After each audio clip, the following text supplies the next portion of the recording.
la France a adopté une nouvelle loi importante en 2021. Cette loi est en train de changer l'avenir des parcs marins dans le pays.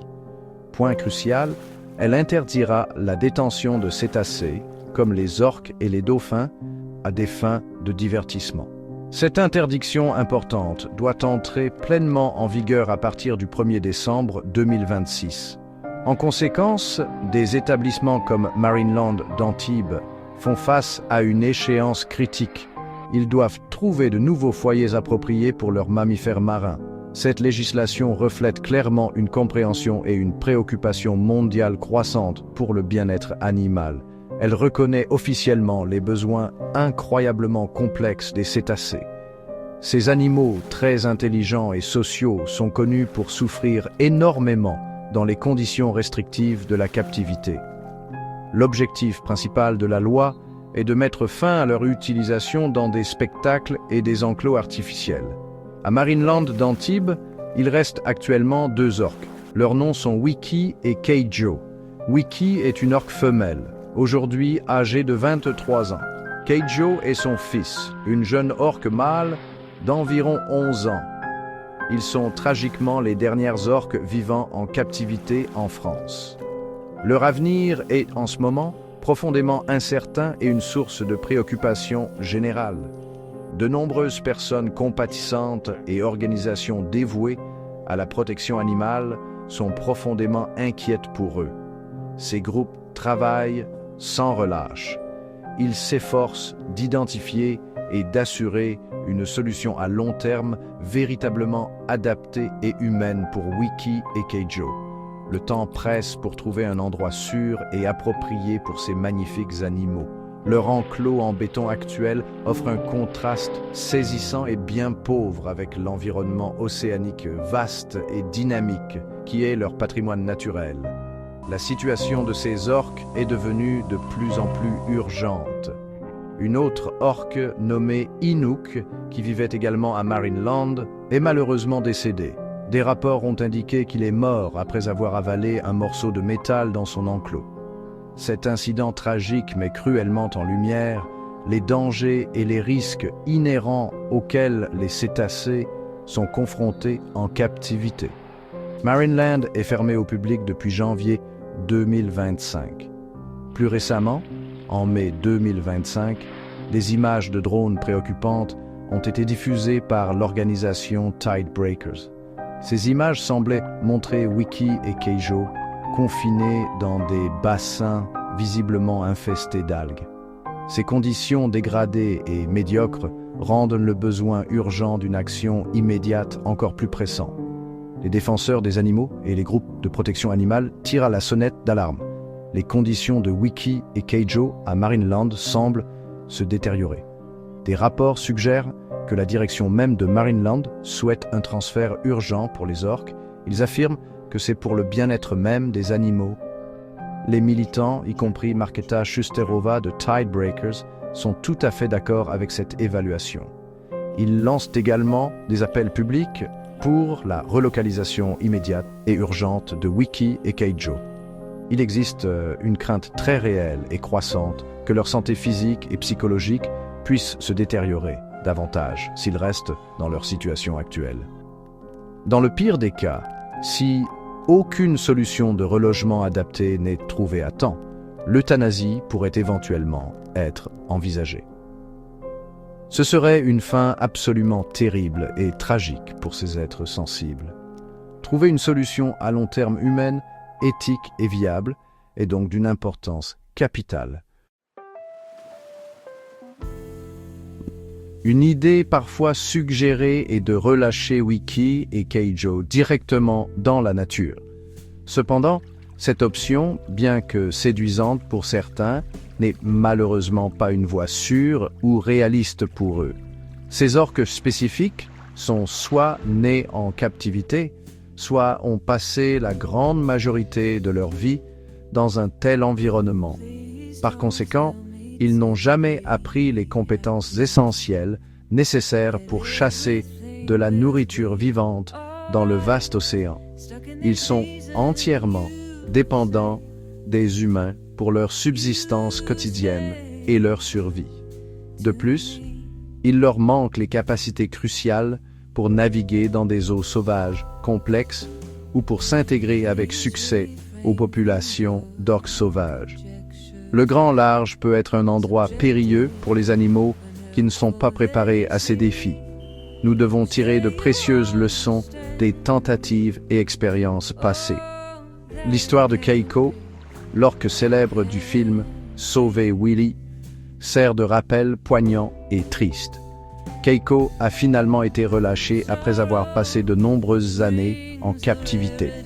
Cependant, il n'a finalement pas pu s'adapter pleinement à une vie dans la nature. Il recherchait fréquemment le contact humain et continuait de dépendre des humains pour sa nourriture. Il est finalement mort, toujours largement dépendant des soins et de l'intervention humaine. Cette expérience démontre clairement que le simple fait d'ouvrir les portes de l'océan n'est pas nécessairement un acte de bonté pour les animaux captifs de longue date. Pour des orques comme Wiki et Keijo, une telle tentative de réintroduction comporterait des risques énormes et inacceptables. Leur santé et leur bien-être général doivent rester la priorité absolue dans toute décision prise concernant leur avenir. Une autre suggestion qui a été évoquée est la construction d'un bassin artificiel plus grand. Cela pourrait superficiellement sembler être une amélioration par rapport à leurs enclos actuels, plus petits. Cependant, il est essentiel de comprendre que même un bassin significativement plus grand reste fondamentalement un bassin. Il ne fournirait pas et ne pourrait pas fournir un environnement véritablement naturel ou suffisamment stimulant pour ces animaux complexes. La loi française de 2021 vise explicitement à s'éloigner précisément de ce type d'installations artificielles pour les cétacés. L'esprit même et l'intention de la loi sont d'offrir à ces animaux une existence beaucoup plus proche de leur mode de vie naturel. GAP 2. De plus, la construction d'un bassin en béton géant serait également extraordinairement coûteuse, ajoutant un autre obstacle à cette idée erronée. D'autres idées ont inclus le transfert des orques vers différents aquariums, peut-être au Japon ou en Espagne.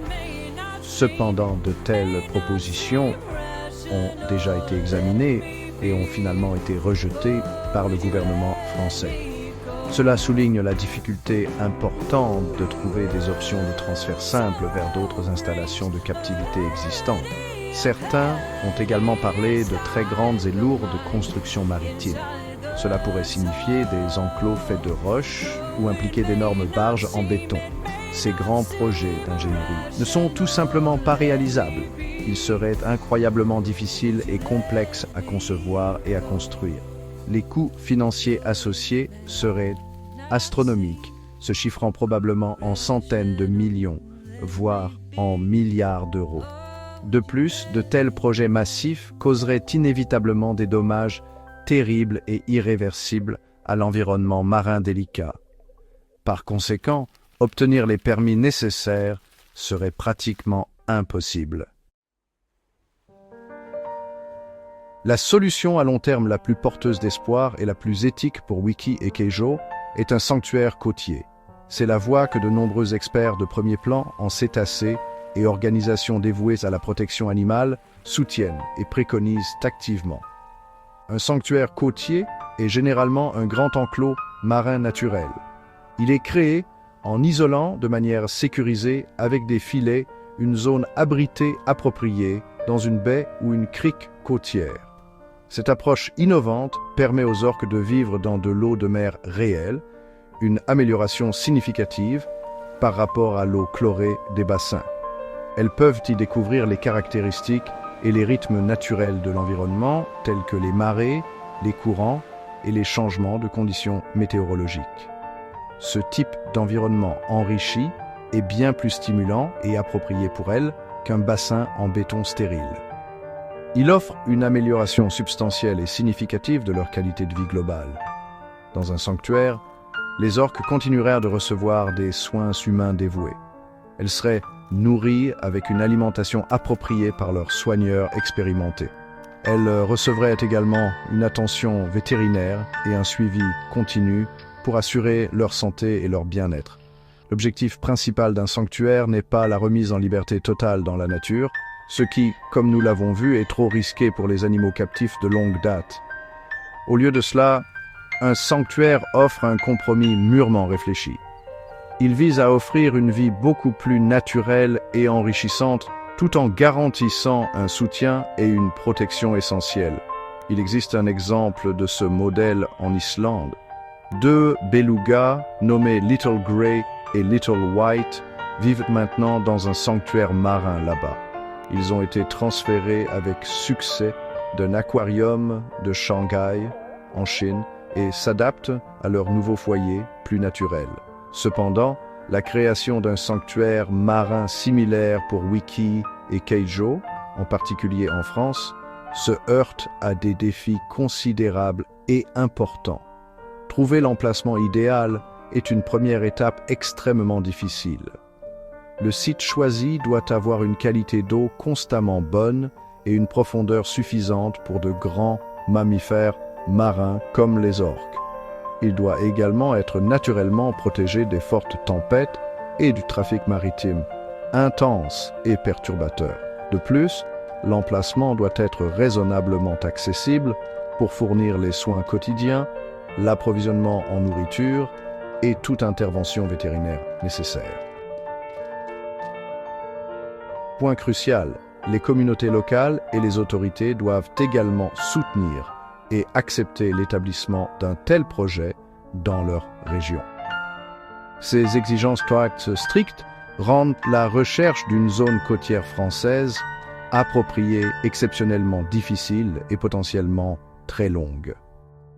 Les coûts financiers associés à la création et à la gestion d'un sanctuaire constituent un autre obstacle majeur. La construction d'un sanctuaire implique l'installation de filets spécialisés et résistants et de systèmes d'ancrage robustes, conçus pour résister aux conditions marines.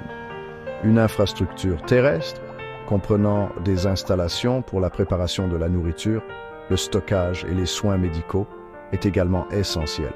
Au-delà de la construction initiale, les coûts de fonctionnement continu sont également très élevés. Ceux-ci comprennent la fourniture quotidienne de grandes quantités de nourriture, des soins vétérinaires complets, ainsi que l'entretien et le nettoyage régulier des filets et de l'enclos. Des millions d'euros seraient probablement nécessaires chaque année pour exploiter une telle installation. L'obtention de tous les permis et autorisations nécessaires est également un processus administratif long et complexe en France. Cela implique généralement des études d'impact environnemental détaillées et des consultations publiques qui prennent toutes du temps. Le temps presse de manière critique pour Wiki et Keijo. L'échéance de décembre 2026, imposée par la nouvelle loi française, approche à une vitesse alarmante. Leurs conditions de vie actuelles au parc Marineland, désormais fermé, sont une source de préoccupation sérieuse et constante pour leur bien-être. Il est impératif qu'une décision finale concernant leur avenir soit prise très rapidement. Chaque jour de retard supplémentaire met potentiellement davantage en péril leur santé physique et leur bien-être psychologique. Ces animaux extrêmement intelligents et profondément sensibles méritent sans aucun doute de vivre dans le meilleur environnement possible qui puisse leur être offert. Nous ne pouvons tout simplement plus nous permettre d'attendre pour prendre des mesures décisives et significatives pour eux. La responsabilité d'agir incombe à toutes les parties concernées. Le Whale Sanctuary Project, basé en Nouvelle-Écosse, au Canada, a officiellement proposé d'offrir un foyer à Wiki et Keijo. Ce projet ambitieux développe actuellement un grand sanctuaire marin naturaliste pour les baleines retirées de la captivité. Le propre ministère de l'écologie français avait précédemment décrit cette proposition canadienne comme l'option la plus crédible disponible. Cependant, le processus a malheureusement rencontré quelques revers.